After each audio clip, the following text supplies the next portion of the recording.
Les 5 pires erreurs à éviter au bac de philo si tu veux dépasser la moyenne. L'erreur fatale numéro 1, c'est le hors-sujet. Le problème, c'est que les élèves ne comprennent jamais pourquoi ils sont hors-sujet. Mais il y a un truc très simple. Demande-toi dans chaque sous-partie, est-ce que je suis bien en train de répondre à la question qui m'est posée? Si ce que vous dites ne vient pas clairement répondre au sujet, alors ça veut dire que tu es hors sujet. Par exemple, sur le sujet classique suivant, la conscience de soi rend-elle heureux? Si tu passes toute une partie à expliquer que la conscience de soi nous distingue des animaux, qui eux n'ont pas de conscience, vous ne répondez pas à la question posée. On ne vous demande pas si les animaux ont une conscience de soi, on vous demande si cette conscience de soi vous rend heureux. Par contre, vous pouvez parler de la différence entre la conscience humaine et animale, mais à condition de faire le lien avec le sujet en répondant à la question posée. Par exemple, tu peux expliquer que si les humains ont plus d'angoisse que les animaux, c'est certainement à cause de leur plus haut degré de conscience de soi. Ce qui est triste, c'est que dans beaucoup de copies, il suffirait simplement d'une seule phrase parfois pour que tu puisses montrer au correcteur que tu es bien en train de répondre au sujet. Ici, dans notre cas, vous pouvez avoir deux copies qui parlent de la différence homme-animal à propos de la conscience, mais dans un cas, l'élève montre qu'il se sert de cette distinction pour répondre à la question et pas dans l'autre cas. Erreur numéro 2. Tu ne dois jamais couper le sujet en deux. Je m'explique. Si tu as un sujet où il y a deux notions, comme par exemple le progrès technique est-il la condition du bonheur? Certains vont faire le plan suivant. Grand 1, le progrès technique, ensuite grand 2, le bonheur, et grand 3, progrès technique et bonheur. Le problème dans ce plan-là, c'est que tu ne traites absolument pas le sujet. Tu es hors sujet dans les deux premières parties. Et tu ne commences à répondre à la question posée que dans la troisième partie. D'une manière générale, demandez-vous toujours: suis-je en train de répondre à la question qui m'est posée? Si ce n'est pas le cas, ça veut dire que tu es hors sujet. Ce que tu dois faire, c'est penser les deux notions ensemble, voire les trois s'il y en a trois, dans chaque partie et dans chaque sous-partie. Ici, on t'interroge sur le lien de causalité entre le progrès technique et le bonheur. Le premier entraîne-t-il nécessairement le second? Dans une première partie, tu vas devoir montrer que le progrès technique rend possible le confort, la sécurité, qui sont des conditions essentielles du bonheur. Puis ensuite, tu vas devoir montrer que le progrès peut aussi être une source de malheur pour l'humanité et pour la nature.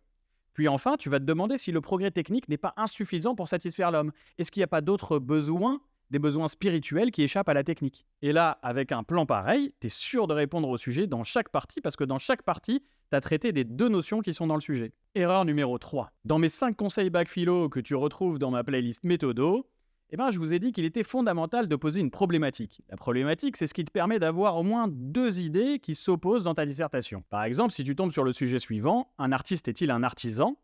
Dans un premier temps, tu vas identifier les deux, en montrant que l'artiste doit maîtriser une technique, exactement comme l'artisan.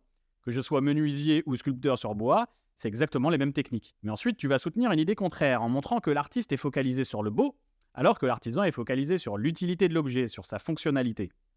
Donc on a une thèse et une antithèse. Mais vous avez remarqué que l'antithèse ne vient pas exploser complètement la thèse. Ce que j'ai dit dans la thèse reste vrai, mais c'était seulement un aspect du problème. Ça reste vrai que l'artisan et l'artiste possèdent les mêmes techniques de travail. Donc, j'en viens maintenant à l'erreur. Il ne faut pas que l'antithèse vienne contredire totalement la thèse en la rejetant complètement, comme si on avait dit quelque chose de totalement stupide dans le grand 1. En résumé, l'antithèse doit venir remettre en question la thèse, mais sans la détruire totalement. Autrement dit, dans notre exemple, je découvre dans le grand 2 une différence entre l'artisan et l'artiste qui vient nuancer ce que j'ai dit dans le grand 1. Mais le grand 1 reste vrai. Autrement dit, dans notre exemple, je découvre dans le grand 2 qu'il y a une différence entre l'artisan et l'artiste qui va venir nuancer ce que j'ai dit dans le grand 1. Mais le grand 1 reste vrai malgré tout dans une certaine mesure. Erreur numéro 4. Quand tu fais ton explication de texte, n'invente pas un plan personnel. Tu dois suivre le plan du texte de manière linéaire. Quand tu fais une dissertation, tu dois inventer un plan, avec idéalement 3 parties et au moins 2 sous-parties par partie.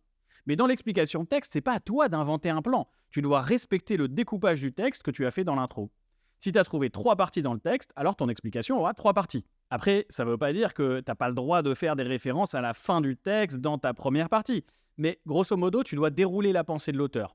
Et si pour mieux la dérouler à un certain moment, faut aller chercher un mot ou une phrase plus loin dans le texte, n'hésite pas à le faire. Et encore une chose, certains profs préconisaient, il y a quelques années, de faire une partie discussion après l'explication où on peut éventuellement critiquer le texte. Aujourd'hui, tous les inspecteurs d'académie déconseillent de le faire de cette façon, mais plutôt d'intégrer les questions qu'on peut adresser au texte dans l'explication elle-même. Mais du coup, est-ce qu'on a le droit de critiquer la thèse de l'auteur? C'est ce qu'on verra dans l'erreur numéro 5. Si tu veux toute la méthode de la dissertation et explication texte, va checker ma playlist méthodo et n'oublie pas que j'ai résumé les 17 notions du programme en seulement 3 minutes dans la playlist Notions bac de philo. Erreur numéro 5. Quand tu fais ton explication de texte, il y a des moments où tu vas avoir envie de critiquer la thèse de l'auteur. Tu ne seras pas d'accord avec elle, tu vas avoir envie de la remettre en question. Je vais t'expliquer pourquoi ces mêmes critiques peuvent donner un 5 sur 20 sur une copie et un 18 sur 20 dans une autre. L'erreur à ne surtout pas faire, c'est de critiquer la thèse de l'auteur pour la détruire.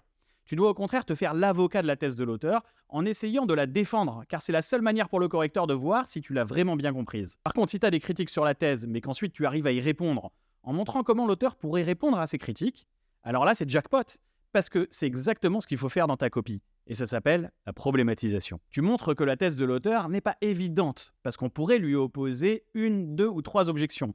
Mais ensuite, tu dois finir par montrer que ces objections ne tiennent pas, et que l'auteur pourrait démolir toutes ces objections.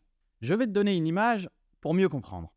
Si tu veux progresser en boxe ou dans un autre sport, il te faut un sparring partner, c'est-à-dire un partenaire d'entraînement qui va te mettre en difficulté pour t'obliger à sortir ton meilleur jeu. Mais il n'est pas là pour t'exploser la figure. C'est exactement la même chose avec ton texte.